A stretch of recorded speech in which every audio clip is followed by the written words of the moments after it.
Good morning, students. Welcome back to another class of circulatory system. इससे पहली class में हमने स्टडी किया था व्हाट आर ब्लड ग्रुप्स, वो कितने टाइप के होते हैं और ब्लड डोनेशन में उनका क्या महत्व होता है। आज की क्लास में हम देखेंगे कि ब्लड ग्रुप्स का डिटर्मिनेशन लैब में कैसे होता है, यानी कि रक्त समूह की पहचान हम प्रयोगशाला में कैसे करते हैं। पिछली क्लास में हमने ये स्टडी किया था कि लैंडस्टेनर और जेंस्की ने ब्लड ग्रुप्स डिस्कवर किए थे और उन्होंने यह भी डेमोन्स्ट्रेट किया था कि सीरम एंटीबॉडीज़ जो हैं वो एक ही पर्सन की वो उसी के आरबीसी में प्रेजेंट एंटीजेंस के साथ एग्लूटिनेट नहीं होती हैं और इसे कहते हैं जेंस्की लैंडस्टेनर लॉ। इस लॉ को ध्यान में रखते हुए अब हम आगे के जो एक्सपेरिमेंट हैं उसको स्टडी करेंगे। जब भी हम कोई भी एक्सपेरिमेंट करते हैं तो सबसे पहले क्या चीज़ होती है, उस एक्सपेरिमेंट का ऑब्जेक्ट क्या है। तो यहाँ पे हमारा ऑब्जेक्ट क्या है, it is the determination of blood groups. Blood groups की पहचान जो है वो हम आज करेंगे। उसके लिए क्या क्या अपैरेटस और क्या क्या केमिकल्स चाहिए होते हैं। हमें चाहिए anti serum A, anti serum B, anti serum R H, glass slides, applicator sticks, compound microscope, glass marking pencil and capillary dropper. तो ये सब चीज़ें हमें चाहिए होंगी इस एक्सपेरिमेंट के लिए जिसमें हम ब्लड ग्रुप को डिटरमाइन करेंगे। इस प्रिंसिपल क्या है इस एक्सपेरिमेंट के पीछे। The procedure is based on the principle of agglutination. Agglutination क्या है, it is the clumping of RBC. तो यह जो प्रिंसिपल जो है वो इस एग्लूटिनेशन पे बेस्ड है। तो ये फिनोमिना ऑफ एग्लूटिनेशन क्या है, ये हमने लास्ट क्लास में स्टडी किया था। It is due to the interaction between the factors antigen present on the RBC membrane and agglutinin और antibody present in the plasma, जो इंटरैक्शन एंटीजन और एंटीबॉडी के बीच में होता है।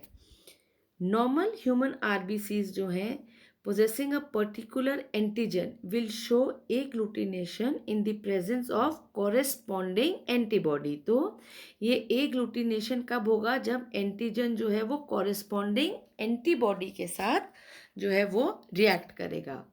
यह बहुत जल्दी भी हो सकता है या ये थोड़ा ज़्यादा टाइम भी ले सकता है ये एग्लूटिनेशन होने में। प्रोसीजर अगर हम इस एक्सपेरिमेंट का स्टडी करेंगे तो सबसे पहले हमें क्या चाहिए होता है, एक क्लीन और ड्राई ग्लास स्लाइड। जो भी हम स्लाइड ले रहे हैं ग्लास की वो एकदम क्लीन होनी चाहिए, ग्रीस फ्री होनी चाहिए, ड्राई होनी चाहिए।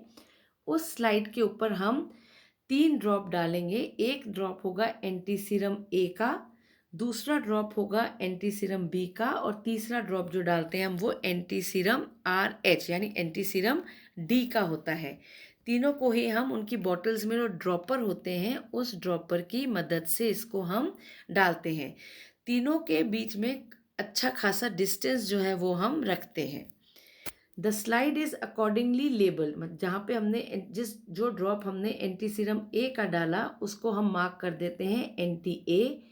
जो ड्रॉप एंटी सीरम बी का हम डालते हैं उसको मार्क करते हैं एंटी बी और जो anti serum R H D का हम डालते हैं उसको हम मार्क करते हैं एंटी डी।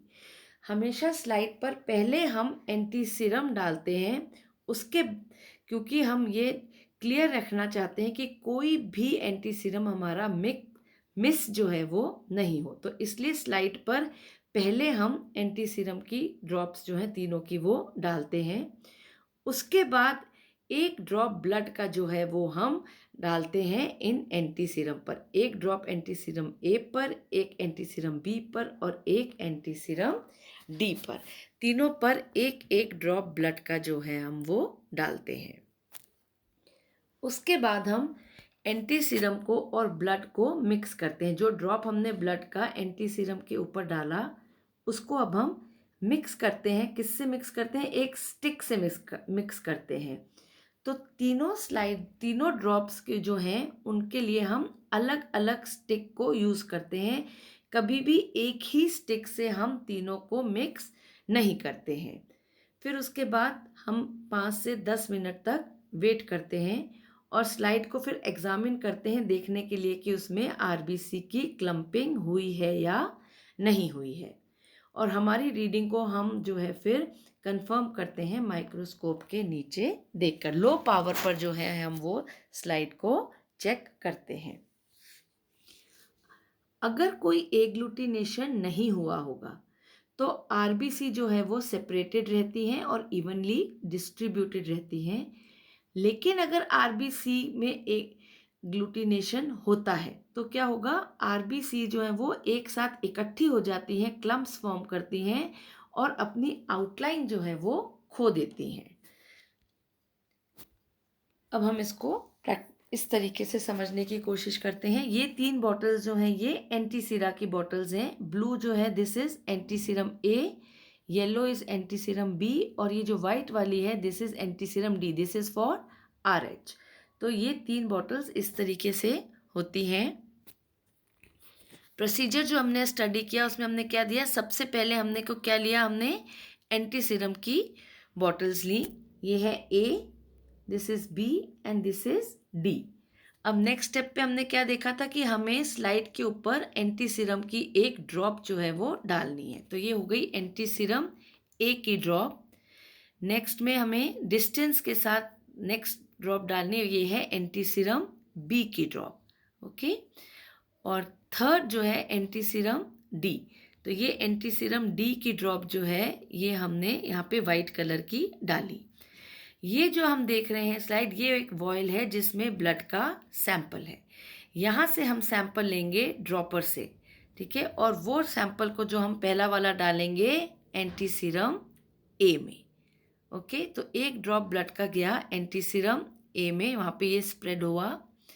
सेकेंड ड्रॉप जो है वो हम डालेंगे किस में, एंटीसीरम बी में, ठीक है, ये बी एंटीसीरम में ब्लड का ड्रॉप गया।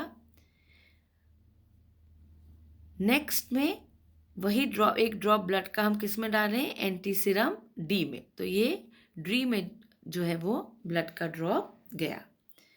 नेक्स्ट स्टेप में हमने क्या देखा था कि हमें इनको स्टर करना है अच्छे से।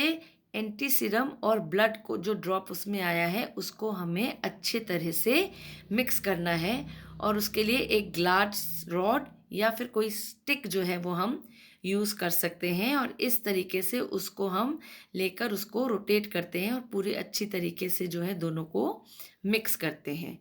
याद रहे कि हमने शुरू में भी ये चीज़ पढ़ी थी कि तीनों के लिए एंटीसीरम ए, बी और सी तीनों के लिए ग्लास रॉड जो है वो सेपरेट होनी चाहिए।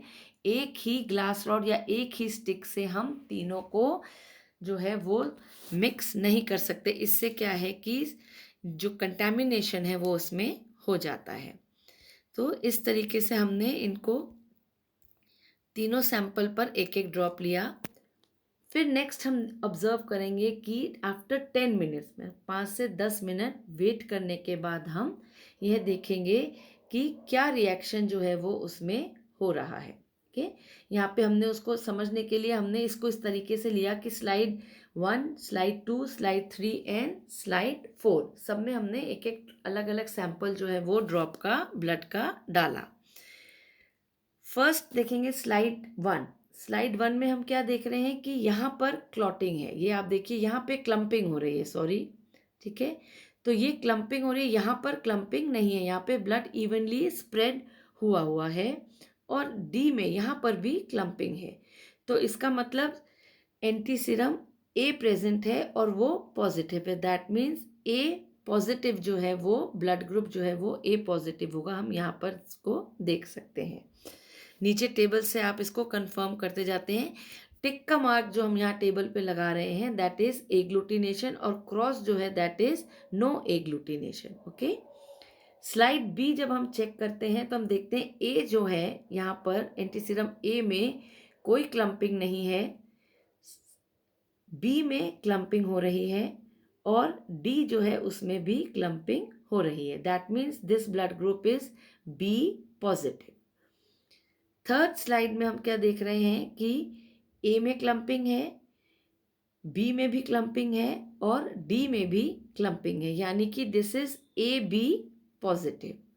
और फोर्थ स्लाइड में हम देख रहे हैं कि एंटीसिरा ए जो डाला है इसमें भी कोई क्लम्पिंग नहीं है, बी में भी कोई क्लम्पिंग नहीं है, लेकिन डी में जो है वो क्लम्पिंग हो रही है। That means this is O positive. क्योंकि इन दोनों में कोई क्लम्पिंग नहीं है तो ब्लड ग्रुप ओ हो गया, और यहाँ हो रही है, that means it is RH positive. तो इस तरीके से रिजल्ट्स जो हैं वो ऑब्जर्वेशन जो है वो करके हम इसके रिजल्ट्स तक पहुंच सकते हैं। This is another way of explaining the same thing. हमने इसमें नेगेटिव का एस्पेक्ट को भी लेके देखा है। ओ पॉजिटिव जब हो रहा है तो क्या हो रहा है, दोनों में ए और बी में क्लम्पिंग नहीं है, लेकिन एंटीसीरम डी में क्लम्पिंग है, तो this is O positive. O negative में क्या है, तीनों में ही क्लम्पिंग नहीं होगी, ए में भी, बी में भी और डी में भी, तीनों में ही there will be no clumping, so this will be O negative. तो इस पूरे इसमें आप देख सकते हैं कि जो भी हम फॉलो कर रहे हैं जहाँ पर भी क्लम्पिंग है, ठीक है, that is the blood group, और जहाँ पर नहीं है वो उसमें एब्सेंट है। ये स्प्रेड, जैसे दिस इज बी पॉजिटिव हम ले रहे हैं तो बी में क्लम्पिंग हो रही है और डी में भी क्लम्पिंग हो रही है, this is positive and this is for antiserum B, तो दिस इज बी पॉजिटिव। तो इस तरीके से हम इस चीज को समझ सकते हैं। प्रिकॉशंस हमें क्या लेनी है जब हम ये एक्सपेरिमेंट कर रहे हैं, जो भी स्लाइड हम लेते हैं वो थरली क्लीन्ड होनी चाहिए, उसमें कोई भी ग्रीस या कोई भी डर्ट पार्टिकल्स जो हैं वो नहीं होने चाहिए। स्लाइड को हमें हमेशा लेबल करना है बिफोर हैंड, कहाँ ABND RH जो है उसको हमें प्रॉपरली लेबल करना है ताकि कोई कंफ्यूजन बाद में रिजल्ट को लेकर नहीं हो। There should not be any intermixing of the 3 drops, इसलिए उनके बीच में काफ़ी डिस्टेंस होना चाहिए। जो स्लाइड है it should be examined for agglutination before the solution ड्राइज up, यानी कि हमें 10 मिनट के अंदर अंदर जो है स्लाइड को एग्जामिन कर लेना चाहिए, इससे पहले कि सॉल्यूशन जो है वो सूख जाए, और उस जो भी हमारा ऑब्जर्वेशन है उसको हमें कंफर्म करना चाहिए माइक्रोस्कोप में लो पावर के अंदर देखकर। जो भी ब्लड का सैंपल हम यूज़ कर रहे हैं वो सैंपल 48 आवर्स के अंदर अंदर यूज़ हो जाना चाहिए, उससे ज़्यादा डिले हमें नहीं करना चाहिए, और सैंपल को हमेशा हमें स्टोर करना चाहिए रेफ्रिजरेटर में। इम्पोर्टेंट पॉइंट्स जो हमें ध्यान में रखने हैं वो ये है कि कभी कभी रिजल्ट में फॉल्स पॉजिटिव रिएक्शन भी आता है। वो क्यों आता है, क्योंकि एंटीसीरा जो है वो कंटेमिनेटेड हो सकता है किसी बैक्टीरियल ग्रोथ की वजह से या किसी भी RBC में इन्फेक्शन की वजह से। इसी तरह कभी कभी फॉल्स नेगेटिव रिएक्शन भी आ सकता है, this is because of the loss of potentiality of the antisera, क्योंकि उसको हम प्रॉपर वे में स्टोर नहीं कर रहे हैं, रेफ्रिजरेटर में नहीं रखा है, या वो एक्सपायरी डेट का हो गया है, तो उस वजह से भी कभी कभी फॉल्स नेगेटिव रिएक्शन जो है वो आ सकता है। तो यह इम्पोर्टेंट क्वेश्चंस, ओके है ना, मैंने आपके लिए इसमें कुछ इम्पोर्टेंट क्वेश्चंस डाले हैं वाइवा के लिए, जो कि बहुत अक्सर जो है आपके प्रैक्टिकल से रिलेटेड उसमें ये पूछे जाते हैं।